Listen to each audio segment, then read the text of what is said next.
Les Templiers. Durant 200 ans, ces redoutables guerriers ont protégé les pèlerins de Terre Sainte au cours de l'ère sanglante des croisades. Partis de rien, la modeste milice des pauvres chevaliers du Christ et du Temple de Salomon est devenue un corps de combattants d'élite, ainsi qu'une puissance économique et politique dont l'influence s'est répandue à travers l'Europe et l'Orient. Mais après la chute des royaumes latins, leur pouvoir et leur richesse ont suscité la jalousie et la crainte des souverains. Par la ruse et la trahison, ils sont arrêtés, torturés, disgraciés et finalement anéantis. Rumeurs et mythes à leur sujet fascinent l'imagination populaire depuis leur disparition jusqu'à nos jours. De l'humble groupuscule issu de la première croisade au puissant ordre militaire et religieux, de leur apogée à leur fin tragique, voici l'histoire de ces moines chevaliers légendaires. Voici l'histoire des Templiers.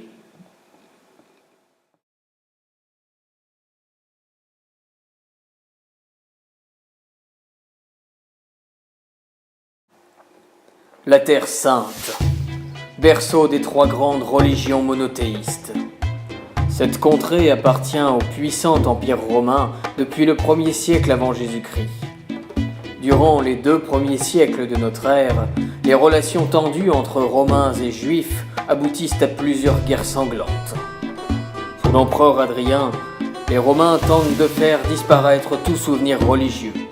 Jérusalem est rasée, puis reconstruite à l'image d'une cité coloniale romaine, rebaptisée Aelia Capitolina. Au IIIe siècle, le christianisme s'étend peu à peu en Orient, en Perse, en Asie et en Europe. Et au IVe, la religion est mise à l'honneur sous le règne de Constantin Ier, devenant la religion impériale officielle quelques années plus tard. À partir de ce moment-là, sont érigés de nombreux monuments à la gloire du Seigneur. La Palestine est désormais considérée comme la Terre Sainte. Les chrétiens s'empressent alors d'en visiter les lieux symboliques afin de suivre les traces du Sauveur. Jérusalem, Bethléem,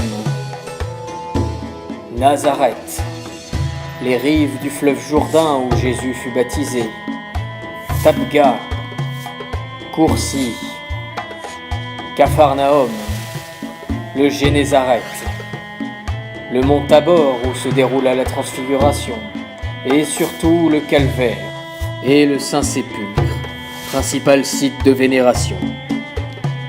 Du IVe au Ve siècle, la Terre Sainte est l'une des rares provinces qui jouissent d'une relative période de paix, tandis que l'Empire romain s'est divisé en un empire d'Occident et un empire d'Orient. Ce dernier mutera peu à peu pour devenir l'Empire byzantin, tandis que les lambeaux de l'Empire romain d'Occident sont dépecés par les barbares venus de l'Est. Les barbares adoptant la religion des peuples vaincus se prennent également à se rendre en Terre Sainte. Et bientôt, des foules de pèlerins de toute origine, âge, sexe et classe sociale visitent ces lieux sacrés. Germains, Francs, Burgondes, Lombards, Vandales, Goths, Bretons et Romains sont amenés à se côtoyer dans une région où cessent les hostilités, au sein d'une communauté réunie par la même foi. À l'ombre du calvaire fleurissent de nouvelles cités, une agriculture abondante et prospère, ainsi qu'un commerce riche. Jusqu'au VIe siècle, les chrétiens, désormais majoritaires en Palestine, vivent aux côtés de juifs en forte minorité et de quelques arabes païens. Cette paix devait prendre fin au début du 7e siècle. La voisine orientale de l'Empire byzantin, la Perse, est passée depuis le 3e siècle avant Jésus-Christ sous la domination de l'antique empire séleucide, qui fut ensuite remplacé par l'empire parthe et auquel succède l'empire sassanide. Les Sassanides se firent de plus en plus menaçants dès le 6e siècle. Après avoir agrandi leurs frontières est et sud, plusieurs décennies de guerre perso-byzantine menacèrent dangereusement l'Anatolie, la Syrie et l'Arménie. En l'an 613, le roi perse Khosrow Parvis II envahit l'Égypte, la Palestine et la Syrie. Les cités, les églises et autres monuments sont pillés. Bien des habitants sont capturés et la Sainte Croix est dérobée. Jusqu'à ce qu'Héraclius Ier, empereur byzantin, lui fasse la guerre et finisse par libérer la Syrie, ainsi que la Palestine en 628. Il reprend la sainte relique aux Perses, et au cours d'une procession, il la transporte lui-même, suivant les pas du Christ jusqu'au calvaire, dépouillé de ses ornements royaux. La paix revient en Terre Sainte, et les pèlerinages sont de nouveau sécurisés. Mais une nouvelle menace pèsera bientôt sur ce pays. Après plus de 100 ans de conflit, les deux empires byzantin et sassanide sont passablement affaiblis. Ce dernier, en proie à l'anarchie, sera bientôt détruit et avalé par les tribus arabes récemment unies par l'islam.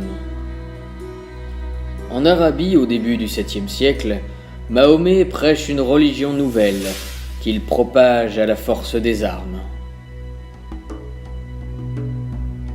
Ses premiers descendants et frères d'armes, sous le califat rachidun, poursuivent son entreprise de conquête et bientôt, la Perse, l'Égypte, la Syrie et la Palestine sont annexées et soumises à l'islamisme. Une magnifique mosquée est élevée à l'emplacement du temple de Salomon, le dôme du rocher. Au-dessus du rocher de la fondation, d'où Mahomet aurait effectué son voyage nocturne et serait monté au paradis. Jérusalem est désormais un des principaux lieux saints de l'islam. Malgré la dangerosité du voyage, la ferveur des chrétiens à se rendre en Terre Sainte n'en devient que plus grande. Ils sont plus ou moins persécutés au gré de la férocité des seigneurs musulmans qui se succèdent. Le jeune empire arabe est d'abord gouverné par les califes rachidins, puis par la dynastie des califes omeyyades qui leur succèdent. Eux-mêmes sont renversés par les califes abbassides, arrivés au pouvoir après 3 ans de révolution. Au début de leur règne, la puissance de Charlemagne, grand empereur des Francs, intimait le respect des califes. Sous le règne d'Haroun ar-Rachid, les relations deviennent plus cordiales. Charlemagne couvre les chrétiens d'Orient de sa protection et fait même fonder un hospice pour les pèlerins dans la vallée de Josaphat. Les premiers successeurs d'Al-Rachid imitèrent sa modération envers les chrétiens de Palestine.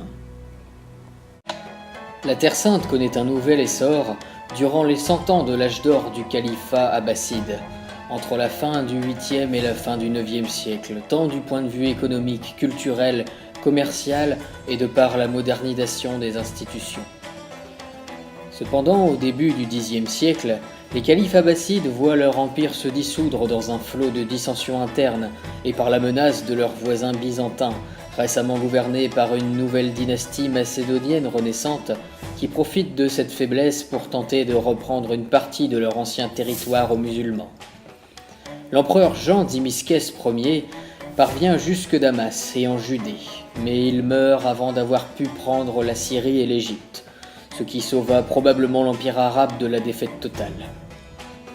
La Terre Sainte et les reconquêtes byzantines retombent bientôt aux mains d'une autre dynastie arabe, celle des califes fatimides, maîtres du Maghreb, qui profitent du déclin des Abbassides pour s'établir en Égypte. Les premiers Fatimides se conduisent envers les chrétiens de la même manière que les Abbassides.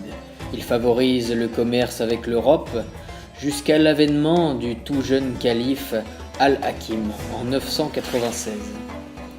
Sous son règne, le fanatisme et la cruauté sont à l'ordre du jour. Non seulement il reprend les persécutions, mais il fait aussi interdire les cérémonies et mettre à sac les églises, dont celle du Saint-Sépulcre qu'il fait transformer en étable en l'an 1009. Ces nouvelles suscitent l'émotion des Occidentaux, qui toutefois ne prennent pas encore les armes. À la mort d'Al-Hakim en 1021, son successeur, Ali Az-Zahir, adoucit le sort des chrétiens et autorise les Byzantins à faire rebâtir le Saint-Sépulcre. Mais privés de la protection qui avait eu cours sous les Abbassides, la condition des chrétiens se dégrade. Ils ne sont plus autorisés à se rendre librement à Jérusalem, à moins de payer un tribut. Nombre d'entre eux sont soumis à de nombreux périls sur le trajet de la Terre Sainte, tantôt capturés et rançonnés. Cela motive des associations de pieux vouées au service des pèlerins qui veillent à la sûreté des hospices chargés de recevoir les voyageurs. Bien que ces groupes ont été anéantis au fil des persécutions, ils inspireront néanmoins les futurs ordres des hospitaliers et des templiers qui leur succéderont quelques décennies plus tard. Cette situation précaire des chrétiens ne va que s'aggraver et devenir tellement intolérable qu'elle soulève l'indignation des Occidentaux, qui bientôt prendront les armes pour arracher leurs frères et le tombeau de Jésus-Christ des mains de ceux qu'ils appellent les infidèles. Au XIe siècle, les riches contrées de l'Anatolie byzantine subissent l'invasion d'une féroce horde de barbares arrivant de l'Asie centrale. Ceux-ci sont dirigés par Togrul Bey, descendant du chef de guerre Seljuk Bey dont la dynastie adopte le nom. Ce sont les Turcs seldjoukides. Les peuples turciques sont originaires du fin fond de Tartarie. Leur tension permanente avec les Chinois et les Mongols pousse leur expansion vers l'ouest. Togrul Bey embrasse l'islamisme et soumet les contrées asiatiques anciennement dominées par les Abbassides. Puis il arrache la Terre Sainte aux Fatimides. En 1071, Jérusalem est prise, noyée dans le sang des chrétiens et des musulmans dans un carnage total. Puis c'est au tour des cités byzantines, Antioche, Édesse, Konya, Tars, Nicée, de tomber entre les mains des Turcs. L'Anatolie conquise devient une multitude de sultanats en 1081. Après cela, la route de Palestine est inaccessible aux pèlerins. Ceux qui survivent au voyage peuvent au mieux entrer dans Jérusalem en payant un impôt exorbitant et finissent dépouillés avant de périr de faim et de soif ou d'être tués par les barbares. Plus les fidèles montrent de ferveur, plus les Turcs musulmans redoublent de violence.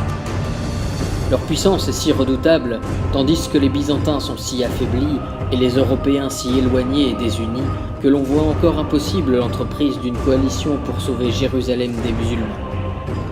Ne pouvant défaire seuls les Turcs seldjoukides, l'empereur byzantin Alexis Comnène Ier appelle à l'aide les Européens occidentaux. Sans pour autant prêcher la croisade, il ne demande qu'une assistance militaire afin de lutter contre la menace turque et arabe.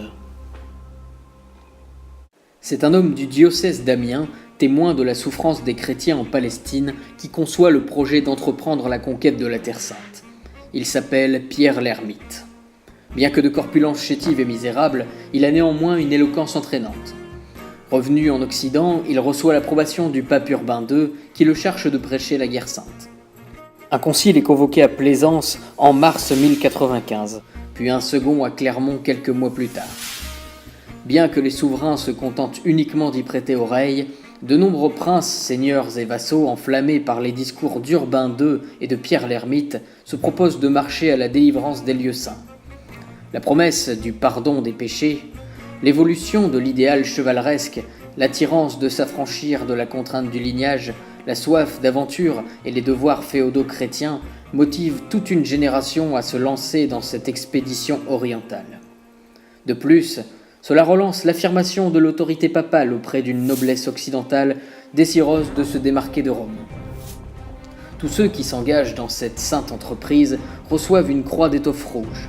De là leur est donné le nom de croisés, et celui de croisade à l'expédition contre les infidèles. Revenus du concile, les évêques prêchent si ardemment que tout le monde veut prendre le chemin de l'Orient. Chacun quitte sa famille et ce qu'il compte de plus cher au pays pour combattre les musulmans. Du prince au plus pauvre paysan, les seuls à ne pas y participer sont les rois eux-mêmes, contrairement à leurs héritiers au cours des croisades suivantes. Les peuples réagissent même avec parfois trop d'empressement et de fougue un peu partout à l'appel de Pierre l'Ermite. Cela est à l'origine de plusieurs vagues de départ de masses totalement désorganisées que l'on surnommera la croisade populaire. Début 1096, une première armée de 30 000 hommes parmi les plus impatients se précipite sous la conduite de Pierre l'Ermite et du chevalier Gauthier le Sans-Avoir. En mars, ils arrivent à Cologne et en avril à Byzance. En octobre, lassés d'attendre l'arrivée des renforts comme le préconisait Alexis, ils font mouvement vers la ville de Nicée, désormais partie du sultanat de Roum. La première croisade populaire est massacrée par les Turcs au camp de Civito. Seuls 3000 survivants regagnent péniblement l'Empire byzantin. 3 autres expéditions germaniques menées en parallèle se distinguent par leur tristement célèbre barbarie. 12 000 hommes dirigés par Volkmar et 15 000 commandés par Gottschalk et Émile de Flonheim traversent la Germanie, la Saxe et la Bohême. Ils se livrent à d'horribles pogroms, massacrant tous les juifs qui leur tombent sous la main. Le manque de vivres les pousse à piller les villes de Metz, Spire, Trèves, Worms, Mayence et Cologne, ce qui provoque un soulèvement total des populations locales. Ce sont finalement les Hongrois qui se rebellent et finissent par les exterminer. Ces 3 expéditions sont davantage des troupeaux levés en hâte, sans aucune stratégie, aucune réflexion, sans la moindre prévoyance logistique de ravitaillement et ne pouvaient que connaître un destin funeste. La plupart ne sont même pas des soldats, mais une foule ignorant tout de l'art de la guerre, grossière, indisciplinée et non rompue à la dure condition d'une campagne militaire aussi longue contre un ennemi aussi puissant et organisé. Tandis que ces masses imprudentes se sont risquées à s'aventurer en Orient sous la houlette de chefs incapables de les commander, une véritable armée chrétienne se prépare à partir. Cette seconde tentative est surnommée la croisade des barons, qui, contrairement aux croisades populaires, est menée par de véritables guerriers renommés par leur bravoure et leur science militaire. 4 armées régionales sont levées. À la tête des Lorrains se trouve Godefroy de Bouillon, duc de Basse-Lotharingie, accompagné de son frère Baudouin de Boulogne, futur Baudouin Ier de Jérusalem. Il traverse la Germanie et les Balkans. Les Normands d'Italie sont menés quant à eux par Bohémond de Tarente et Tancrède de Hauteville. Ils partent du sud de l'Italie et rejoignent la Grèce par la mer. Les méridionaux, conduits par Raymond de Saint-Gilles, comte de Toulouse, traversent le sud-est de la France, l'Italie du Nord, la Serbie et l'Empire byzantin. Enfin, les Français dirigés par le comte Hugues de Vermandois, dit le Grand, frère du roi Philippe Ier, et ses compagnons le comte Robert Courteuse de Normandie et le comte Robert de Flandre, passent par l'est de la France et l'Italie. Partis séparément à partir d'août 1096, ces armées atteignent finalement le Bosphore sans trop de mal entre décembre 1096 et avril 1097. Cependant, l'empereur Alexis, bien qu'il ait sollicité lui-même le secours des Occidentaux, est inquiet de voir les terres de Constantinople occupées par une telle masse qu'il faut entretenir le temps qu'ils traversent la mer et qui, à la moindre étincelle, sont susceptibles d'envahir et de ravager sa cité. Il exige d'eux un serment de fidélité et la promesse de lui restituer les provinces volées par les Turcs. Godefroy refuse, et Alexis lui coupe aussitôt les vivres. Baudouin pille alors les faubourgs de la capitale jusqu'à ce qu'Alexis fasse machine arrière. Godefroy tente même de pénétrer dans la ville en force, mais il est repoussé par les troupes d'Alexis. Cette défaite révèle à Godefroy sa faiblesse, et il finit par prêter serment. Bohémond fait de même, Raymond se contente de promettre de ne rien tenter contre lui. Hugues, Robert de Normandie et Robert de Flandre finissent également par accepter. Entre fin 1096 et début 1097, Alexis a réussi à accueillir et ravitailler les croisés en évitant des débordements démesurés. Ceux-ci devront lui remettre les terres prises qu'ils libéreront du joug des Turcs.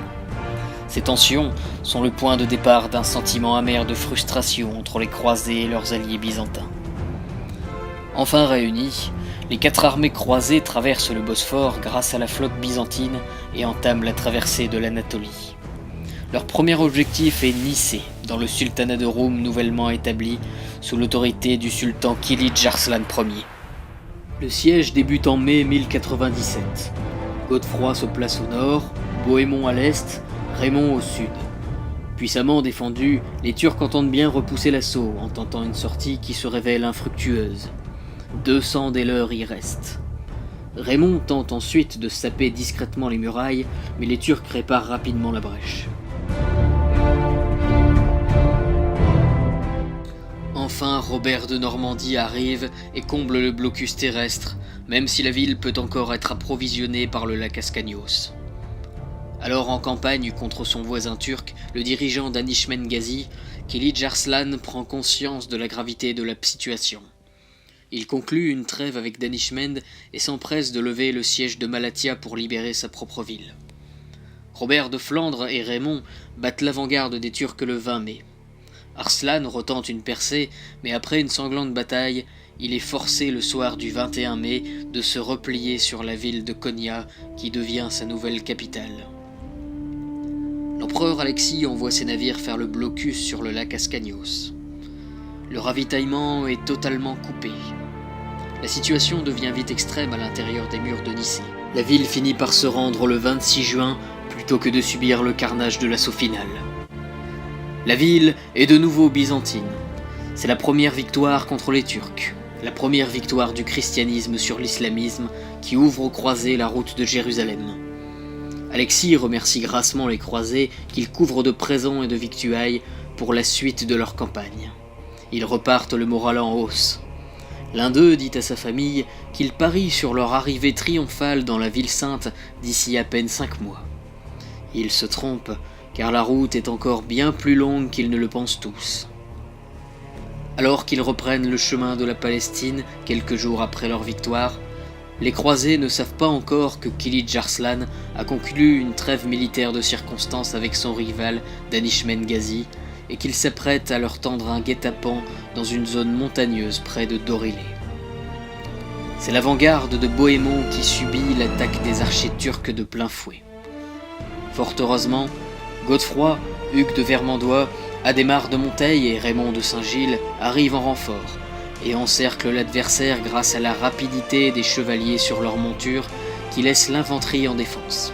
La tactique des archers à cheval turcs, qui a pourtant porté ses fruits contre les Arabes, n'a que peu d'efficacité contre les armures lourdes des croisés.